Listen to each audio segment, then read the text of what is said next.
மறக்காமல் சப்ஸ்கிரைப் பண்ணிவிட்டு like share comment பண்ணுங்கள். ஹாய் ஃப்ரெண்ட்ஸ், இந்த வீடியோவில் நம்ம எதை பற்றி பார்க்க போகிறோம்னா, வழக்கமாக பார்க்குற மாதிரி ஒரு அமானுஷ்யமான திகில் நிறைந்த சம்பவங்களை தான் இந்த வீடியோலையும் முழுமையாக பார்க்க போகிறோம். அப்படி இந்த சம்பவம் எங்கே நடந்திருக்குது அப்படின்னா, திருப்பூர் மாவட்டத்தில் இருக்கிற பல்லடம் வட்டத்தில் ஒரு கிராமத்தில் நடந்த சம்பவங்களை தான் முழுமையாக இந்த வீடியோவில் பார்க்க போகிறோம். பல்லடம் அப்படிங்கிறது திருப்பூரோட ஒரு மையமாகவே அமைஞ்சிருச்சுன்னு தான் சொல்லணும்.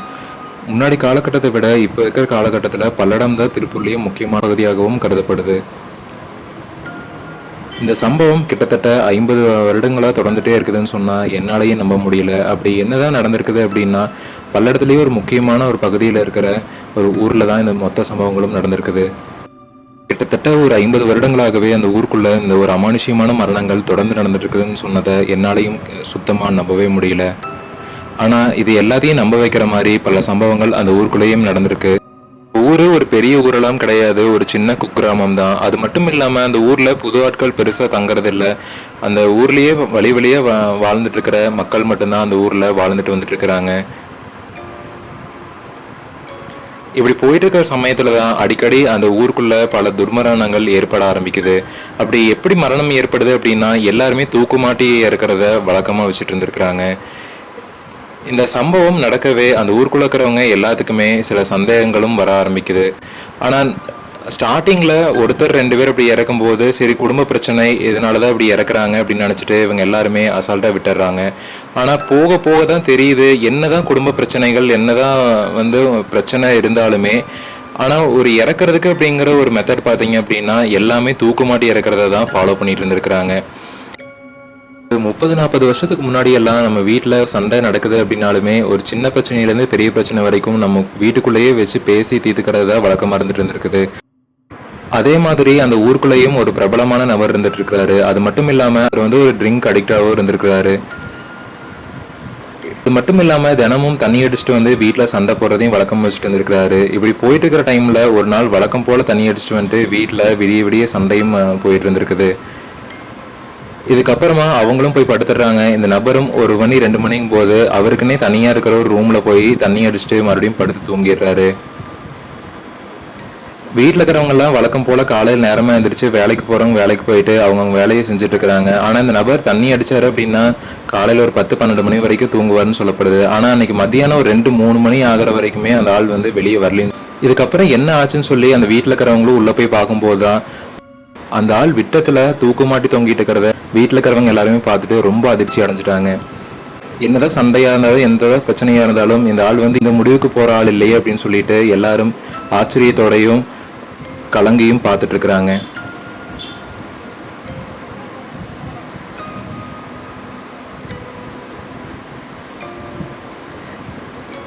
அது மட்டும் இல்லாமல் அந்த ஊருக்குள்ள இருக்கிறவங்களுக்கு எல்லாத்துக்கும் சந்தேகமும் வருது இவங்க குடும்பத்தினர் மேலே.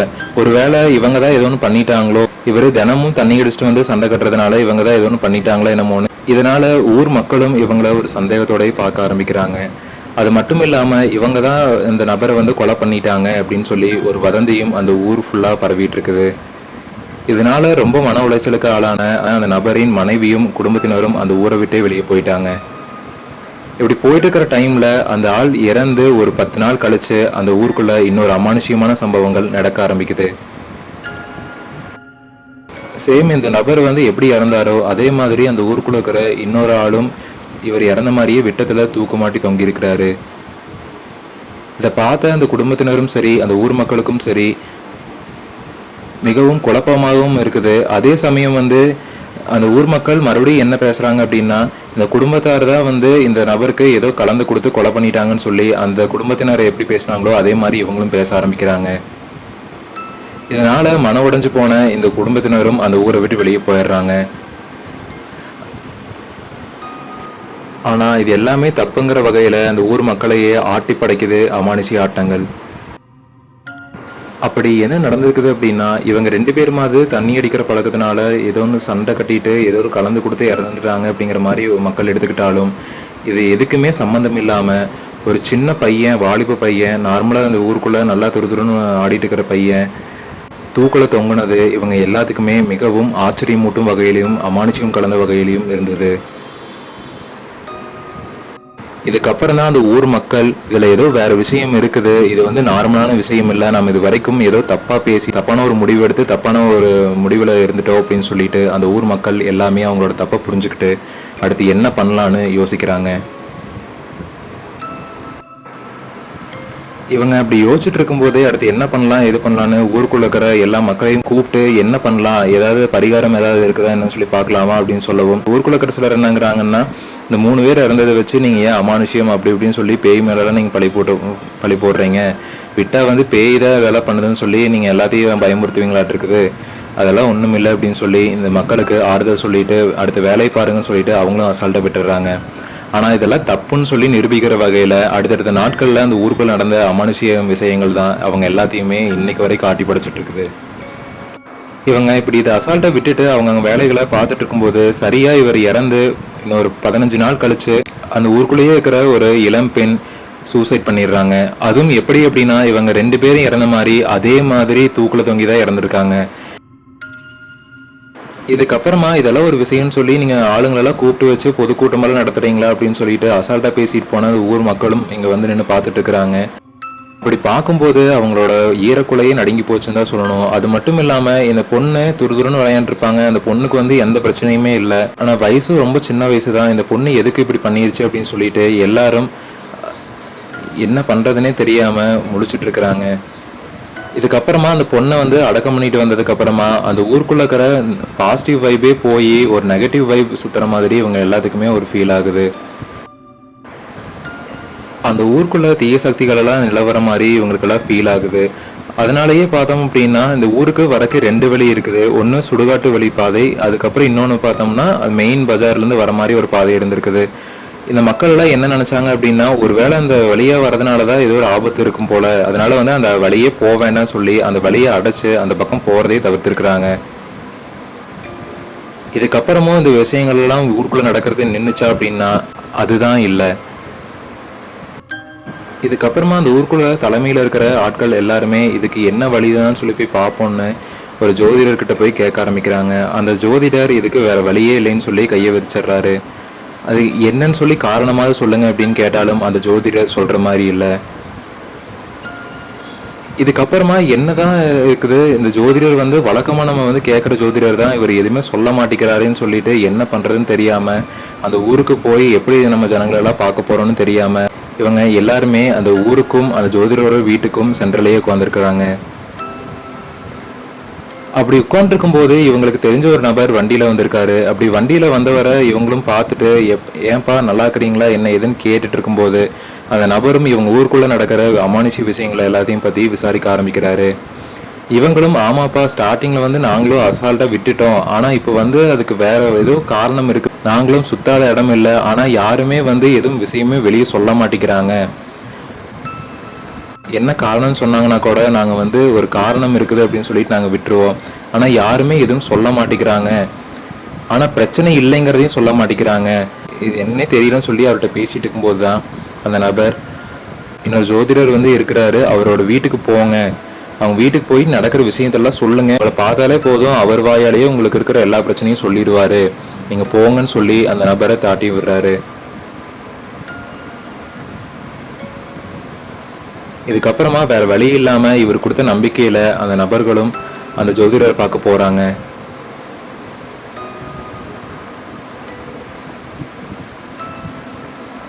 அப்படி போகும்போது அந்த ஜோதிடர் அவங்கள பார்த்துட்டு வாங்கப்பா வந்து உள்ள உட்காருங்கன்னு கூட சொல்லாம வெளியவே 2 சேரை போட்டு வெளியே உட்கார சொல்லிட்டு இந்த ஜோதிடரும் வெளியே வந்து உட்கார்ந்துருக்கிறாரு. அப்படி வந்த அந்த ஜோதிடரும் அவங்கள பார்த்துட்டு என்னப்பா ஊர் பிரச்சனைக்காக வந்தீங்களா அப்படின்னு சொல்லி கேட்கவும் இவங்களுக்கு ரொம்ப அதிர்ச்சியாக இருக்குது. என்ன சாமி, நாங்கள் வந்து உங்கள்கிட்ட நாங்கள் என்ன பிரச்சனைன்னு சொல்லலை, நீங்கள் எப்படி நாங்கள் ஊர் பிரச்சனைக்காக தான் வந்தோன்னு சொல்லி கேட்கவும் எனக்கு எல்லாம் தெரியும்ப்பா, நீங்கள் சொல்லுங்கள் அப்படின்னு சொல்லி கேட்குறாரு. கேட்டதுக்கு இப்படி நிறைய பேர் இறக்குறாங்க, ஆனால் எதுக்கு இறக்குறாங்கன்னு தெரியல, ஆனால் ஊருக்குள்ளே வந்து ஏதோ அமானுஷ்யமாக இருக்கிற மாதிரியெல்லாம் சில சம்பவங்கள் நடக்குது, இது ஏன்னு தெரியலன்னு சொல்லி அவர்கிட்ட புலம்ப ஆரம்பிக்கிறாங்க. அதுக்கு அந்த ஜோதிடர் ஒரே வார்த்தையில் ஊருக்கு ஒரு சாபம் இருக்குது, அது மட்டும் இல்லாமல் ஊர் கோயிலை வந்து ரொம்ப நாள் வந்து யூஸ் பண்ணாமையும் சரியாக பராமரிக்காமையும் இருக்கிறீங்க, ஊருக்குள்ள ஒரு பட்டத்தரசி அம்மன் கோவிலை கட்டுங்க, எல்லாரும் குடும்பமாக போய் சாமியோட காலில் விழுந்து உங்களுக்கு இருக்கிற பிரச்சனைகள் எல்லாம் சொல்லி கண்ணீர் விட்டு அழுதிங்க அப்படின்னா கண்டிப்பாக உங்கள் ஊருக்கு இருக்கிற பிரச்சனை எல்லாம் போயிடும் அப்படின்னு சொல்லிட்டு அந்த ஜோதிடரும் இவங்களுக்கு வாக்கு கொடுத்து அனுப்பியும் வச்சிருக்கிறாரு. இதுக்கப்புறமா அந்த ஊர் பெரியவங்களும் ஊருக்குள்ளே வந்துட்டு இருக்கிற விஷயங்களெல்லாம் சொல்லி அந்த ஊருக்குள்ளே நிதி திரட்ட ஆரம்பிக்கிறாங்க. பெரிய அளவில் இல்லை அப்படின்னாலும் நம்மளால முடிஞ்ச அளவுக்கு ஒரு சின்ன அளவில் ஒரு கோயில் கட்டி அந்த கோயில் கருவறைக்குள்ளே சாமியோட சிலையை வச்சு சாமி கும்பிட்டு வந்தோம் அப்படின்னா கண்டிப்பாக நம்ம ஊருக்கு இருக்கிற சாபமும் நீங்கி நம்ம குடும்பங்கள் எல்லாமே ரொம்ப சந்தோஷமாக இருப்பாங்க அப்படின்னு சொல்லி அவங்களும் எல்லா வேலைகளும் ஆரம்பிக்கிறாங்க. ஆனால் தொடக்கத்திலேயே முட்டுக்கட்டை போடுற மாதிரி மறுபடியும் அந்த ஊருக்குள்ள இறப்புகள் ஏற்படுது. இப்படி போயிட்டு இருக்கிற டைமில் ஒரு சின்ன கேப் கிடைக்குது. அந்த கேப்பில் அந்த கோயில் நிறுவுறதுக்கான எல்லா பணிகளும் தொடங்கப்படுது. இப்படியே போயிட்டு இருக்கும்போது கொஞ்சம் ஒரு 10 நாள் வேலை செஞ்சாங்க அப்படின்னா மறுபடியும் ஒரு இழப்பு ஏற்படுது. இன்னொரு 10 நாள் வேலை செஞ்சாங்கன்னா மறுபடியும் அந்த கோயில் வேலை செய்கிறவங்களுக்கு மறுபடியும் ஒரு இழப்பு ஏற்படுது. அப்படி இந்த கோயில் நிர்வாகத்தில் இருக்கிறவங்களுக்கே மாறி மாறி பிரச்சனைகள் வர்றதுனால என்ன பண்ணுறதுன்னு சொல்லி அவங்களும் வேற வழி இல்லாமல் இந்த வேலைகளை தொடர்ந்து செய்ய ஆரம்பிக்கிறாங்க. இப்படி போயிட்டு இருக்க டைமில் அந்த டைம்லலாம் ஊருக்குள்ளே பெருசாக அந்த மாடி வீடுகளே இருக்காது. அப்படிப்பட்ட அந்த டைமில் ஒரு நபர் மட்டும்தான் 2 மாடி இருக்கிற வீட்டை கட்டி குடியும் போயிருக்கிறாரு. அது மட்டும் இல்லாமல் அந்த நபருக்கு எந்த கெட்ட பழக்கமும் இல்லை. குடும்பத்தோடையும் மற்ற ஆட்கள் கூடயும் நல்லா சகஜமாகவும் ரொம்ப சந்தோஷமாகவும் பழகுவார்னு சொல்லப்படுது. இப்படி போயிட்டு இருக்கிற அந்த டைமில் அந்த குடும்பத்தில் ரொம்ப சந்தோஷமாக இருந்த அந்த குடும்பத்தில் எப்பவுமே இல்லாத வகையில் மிகப்பெரிய ஒரு சண்டையும் ஏற்படுது. சின்ன ஒரு பேச்சு சண்டையாக இருந்தது கத்தி கடப்பாறையெல்லாம் எடுத்துகிட்டு அடிக்கிற அளவுக்கு ஒரு மிகப்பெரிய ஒரு சண்டையாகவே அந்த வீட்டுக்குள்ளே மாறிடுது. இதுக்கப்புறமா ஒரு வழியாக ஊர் பொதுமக்களும் அந்த சண்டையெல்லாம் தீர்த்து வச்சுட்டு அவங்களும் அவங்கவுங்க வீட்டுக்கு போயிடுறாங்க. அந்த நபரும் போய் தூங்க போயிடுறாரு. தூங்க போனதுக்கு அப்புறமா அந்த வீட்டில் இருக்கிறவங்க எல்லாருமே யோசிக்கிறாங்க, இப்படிதான் எல்லாருமே இறந்து போனாங்க, ஒருவேளை இவருக்கும் ஏதோ ஆயிருமோ என்னமோன்னு நினச்சிட்டு இவங்களும் பயத்தோடையே தூங்க போகிறாங்க. கரெக்டாக ஒரு 2 மணி அளவில் அந்த நபரோட மனைவி பார்க்கும்போது அந்த நபர் நல்லா தான் இருக்கிறாரு, நல்லா தூங்கிட்டு இருக்கிறாரு. காலையில் சரியாக ஒரு 6 மணி வரைக்கும் அந்த மனைவியும் தூங்கிடுறாங்க. கரெக்டாக ஒரு 7 மணிக்கு தான் அந்த நபரோட மனைவியும் எந்திரிக்கிறாங்க. சரியாக அந்த நபர் எங்கே தூங்கிட்டு இருந்தாரோ அவருக்கு மேலே இருக்கிற ஃபேனில் தூக்கு போட்டு தொங்கிட்டு இருக்கிறத பார்த்துட்டு அவரோட மனைவி கண்ணீர் விட்டு கதறி அழுக ஆரம்பிச்சிட்டாங்க. ஊர் பொதுமக்களுக்கு எல்லாருக்கும் நடந்தது நமக்கும் நடந்துருச்சுன்னு சொல்லி அவங்களும் ரொம்ப கஷ்டப்பட்டு அழுக ஆரம்பிக்கிறாங்க.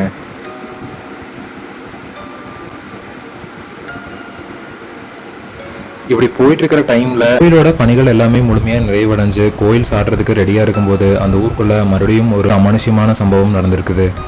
அப்படி என்ன நடந்திருக்குதுன்னா, இப்போ ரீசெண்டாக இறந்து போன அந்த நபருக்கு ஒரு பையனும் இருந்திருக்கிறாரு. அந்த பையன் இந்த கோயில் சாட்டுறதுக்கு ரெடியாக இருக்கும்போது கரெக்டாக தூக்கு போட்டு இறந்துடுறாரு. என்ன பண்ணுறதுன்னு தெரியல. கோயிலோட மொத்த வேலையும் முடிஞ்சு கோயில் சாடுற டைமில் இப்படி இத்தனை பிரச்சனைகள் வருதுன்னு சொல்லி இவங்க யோசிச்சுட்டு இருக்கும்போது இந்த ஊர் பெரியவங்க எல்லாருமே மறுபடியும் அந்த ஜோதிடரை போய் சந்திக்கிறாங்க. அவர் போய் சந்திக்கும் போது தான் என்னப்பா நிறைய தடங்கள் வருதான்னு சொல்லி இவங்க சொல்கிறதுக்கு முன்னாடியே அந்த நபரும் சொல்லிடுறாரு. அதுக்கு இவங்களும் ஆமா சாமி, நாங்கள் கோயிலோட மொத்த வேலையும் முடிஞ்சிருச்சு, கோயில் சாட்டுறதுக்கான டைமும் ஆகிப்போச்சு, கடைசியில் இந்த மாதிரி ஒரு சம்பவங்கள் நடக்குது அப்படின்னு சொல்லவும் இன்னும் நடக்கும்னு சொல்கிறாரு அந்த நபர். என்ன சாமி சொல்கிறீங்க அப்படின்னு கேட்டதுக்கு, இல்லைப்பா அது இன்னும் நடக்கும், ஏன்னா நீங்கள் தீய சக்தியை எதிர்த்து நல்ல சக்தியை அந்த ஊருக்குள்ளே நிலைக்கிறதுக்கு பார்க்குறீங்க, அது அந்த தீய சக்தி விடாது, அதுக்காக ஏதோ வேலையை பண்ணிகிட்டே தான் இருக்கும், அடுத்த நல்ல நாள் எப்போ வருதோ அன்னைக்கு கண்டிப்பாக என்ன நடந்தாலும் சரி கோயில் சாட்டிடுங்க அப்படின்னு அந்த ஜோதிடரும் சொல்லி இவங்களை நம்பிக்கையோடு அனுப்பியும் வைக்கிறாரு. இதுக்கப்புறமா சரி அந்த ஊருக்குள்ளே சில நாட்களாக எந்த இறப்புகளுமே ஏற்படலை, சரி எல்லாமே அடங்கிடுச்சாட்டு இருக்குது, எந்த தீய சக்திகளுமே நம்ம ஊருக்குள்ளே இல்லை, எல்லாமே வெளியே போயிருச்சு, நம்ம ஊருக்கு சாபம் எல்லாமே போயிடுச்சுன்னு சொல்லிட்டு அந்த ஜனங்கள் எல்லாருமே சந்தோஷமா இருக்கும்போது இது தப்புன்னு அவங்களுக்கு புரிய வைக்கிற வகையில் இன்னொரு சம்பவங்களும் நடக்க ஆரம்பிக்குது. அப்படி என்ன நடந்திருக்குது அப்படின்னா, அந்த நபர் இறந்ததுக்கு வந்துட்டு போன ஒரு பெண் அவங்க வீட்டுக்கு போய் தூக்குல தொங்கி இறந்து இவங்க எல்லாத்துக்குமே பயமுறுத்தி இருக்கிறாங்கன்னு தான் சொல்லணும். இது என்னடா இது, நம்ம என்னதான் ஆனாலும் நம்ம ஊருக்குள்ளேயே எல்லாமே முடிஞ்சிட்டு இருந்தது, இப்போ நம்ம ஊரை தாண்டி எல்லா விஷயங்களும் வெளியே போகுதேன்னு சொல்லி இவங்களும் பயத்தில் அச்சத்தில் உறைஞ்சு போய் நின்றுட்டு இருக்கிறாங்க. சரி வேற வழி இல்லை, அந்த சாமி சொன்ன மாதிரி அடுத்த நல்ல நாளில் கண்டிப்பாக கோயில் சாட்டிடணும்னு சொல்லிட்டு அந்த ஊர் பெரியவங்களும் சரி அந்த ஊர் பொதுமக்களும் சரி எல்லாருமே ஒரே முடிவாக எடுத்து கரெக்டாக கோயில் சாட்டு நாளும் வருது. ஊர் பொதுமக்கள் எல்லாருமே ரொம்ப ஆனந்தத்தோடையும் ரொம்ப பரவசத்தோடையும் பட்டதரிசி அம்மன் கோயிலை சாட்டி எல்லாரும் வழிபட ஆரம்பிக்கிறாங்க. அப்படி கோயில் சாட்டும் போது எப்பவுமே இல்லாம ரொம்ப அமைதியா இருந்த அந்த வானிலை அப்படியே ஆப்போசிட்டா மாறுது. சின்ன காத்து கூட இல்லாம, சின்ன ஒரு இலை கூட அசையாம இருந்த அந்த இடத்துல மரமே பிச்சுட்டு போற அளவுக்கு சூறாவளி காற்றுடன் கூடிய மழை கொட்டி தீக்க ஆரம்பிக்குது. அது மட்டும் இல்லாம வழக்கமா ஏதாவது கோயில் விசேஷங்கள் அப்படின்னா ஒரு பொண்ணுக்கு இல்லை 2 பொண்ணுங்களுக்கு இல்லை ஆண்களுக்கு கூட ஒரு சிலருக்கு சாமி வந்து ஆடலாம். ஆனா அந்த ஊருக்குள்ள முக்காவாசி பெண்களுக்கும் ஆண்களுக்கும் எல்லாத்துக்குமே சாமி வந்து அருளாட்டம் ஆடி இருக்குன்னு தான் சொல்லணும். இப்படி போயிட்டு இருக்கிற டைம்ல அந்த கொட்டுகள் முழங்க முழங்க அந்த காற்றும் மழையும் பிச்சு வீசுது. அந்த மலையை கொட்டி தீக்க தீக்க அருள் வந்து ஆடுறவங்க எல்லாம் கையிலே பிடிக்க முடியாத அளவுக்கு குதிச்சு ஆடிட்டு இருந்திருக்கிறாங்க. கரெக்டா எல்லா பூஜைகளும் முடிஞ்சதுக்கு அப்புறமா அந்த காற்றும் சரி மழையும் சரி கொஞ்சம் கொஞ்சமா குறைய ஆரம்பிக்குது. அதே மாதிரி அருள் வந்து ஆடிட்டு இருந்த எல்லாருமே சாந்தமாக ஆரம்பிக்கிறாங்க. இதுக்கப்புறமா அந்த கோயில்ல அருள் வந்து ஆடிட்டு இருந்த ஒரு பொண்ணு அவங்க கிட்ட பேச ஆரம்பிக்கிறாங்க. இது வரைக்கும் நம்ம ஊருக்கு இருந்த எல்லா சாபமும் அடியோடு ஓடி போச்சுன்னு, இன்னையிலேருந்து நம்ம ஊருக்கு நான் தான் காவல் தெய்வம், என்னை தாண்டி எந்த ஒரு தீய சக்தியும் சரி எந்த சாபமும் உங்களை நெருங்காது, யாரையும் நான் கைவிட மாட்டேன், எல்லாத்தையும் நான் காத்து நிற்பேன், யாரா இருந்தாலும் என்னை தாண்டி தான் வரணும்னு சொல்லி அந்த ஊர் பொதுமக்கள் கிட்ட சத்தியம் பண்ணிட்டு அந்த சாமியும் சாந்தமாயிருக்கு. இதுக்கப்புறம் தான் அந்த ரொம்ப பயம் கலந்த பரவசத்தோட நின்று இருந்த அந்த பொதுமக்கள் எல்லாத்தோட முகத்திலையும் சிரிப்பும் ஆனந்தமும் விளையாட ஆரம்பிச்சிருக்கு. இதுக்கப்புறமா அந்த ஊர் பொதுமக்கள் பல வருஷங்களுக்கு அப்புறமா ரொம்ப சந்தோஷமாகவும் ரொம்ப மன அமைதியோடவும் எந்த பயமும் இல்லாம அவங்கவுங்க வீட்டுக்கு போய் படுத்து தூங்க ஆரம்பிக்கிறாங்க. இது வரைக்கும் அந்த ஊருக்குள்ள சாமி சாட்டினதுக்கு அப்புறம் ஒரு இறப்பு கூட ஏற்படலன்னு சொல்லி இந்த கதைக்கு ஒரு ஃபுல் ஸ்டாப் வச்சிருக்கிறாங்க நம்ம சப்ஸ்கிரைபரான வர்ஷினி. நம்ம என்னதான் வந்து பேய்கள் இல்லை தீய சக்தியெல்லாம் எதுவும் இல்லை, நம்ம கற்பனை தான் எல்லாம் பொய் சொல்கிறாங்க அப்படின்னு சொல்லிட்டு இருந்தாலும் சாமி இருக்கிறது எவ்வளோக்கு எவ்வளோ உண்மையோ அதுக்கு தகுந்த மாதிரி தீய சக்தியும் இருக்குது, நல்ல சக்தி இருக்கிறதுக்கு ஈக்குவலாக கெட்ட சக்தியும் இந்த உலகத்தில் கண்டிப்பாக இருக்குது. மேலும் நிறைய அமானுஷ்ய சம்பவங்களை தெரிஞ்சுக்கிறதுக்காக நம்ம சேனலுக்கு சப்ஸ்கிரைப் பண்ணி நம்ம கூடவே எப்பவும் இணைஞ்சிருங்க. இது போன்ற அமானுஷ்ய சம்பவங்கள் உங்கள் வாழ்க்கையிலும் நடந்திருந்தால் கீழே டிஸ்கிரிப்ஷனில் கொடுத்துருக்கிற இன்ஸ்டாகிராம் ஐடியை கிளிக் பண்ணி ஃபாலோ பண்ணி அதில் வாய்ஸ் நோட்டாவோ இல்லை அப்படின்னா சேட்டில் கூட உங்களுக்கு நடந்த சம்பவங்களை பதிவிடலாம். மேலும் ஒரு அமானுஷ்ய சம்பவத்தில் சந்திக்கும் வரை தேங்க்ஸ் டு கூகுள்ஸ் இன்வெஸ்டிகேஷன்.